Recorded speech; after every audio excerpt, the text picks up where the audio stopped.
Hi everyone and welcome to Quick Solution. In today's video I'm going to show you how you can add story highlights on Facebook.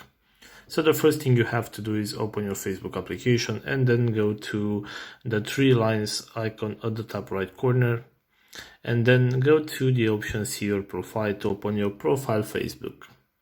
Then right here you have to hit this icon with the three dots right here and then go to archive. And right here you have to select the option story archive.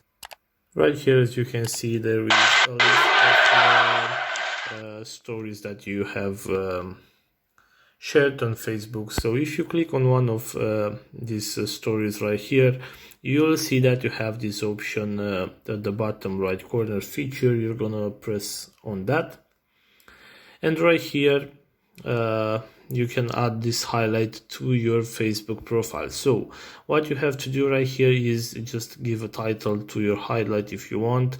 Here under the title section where it says collection, you just hit that and give it a title.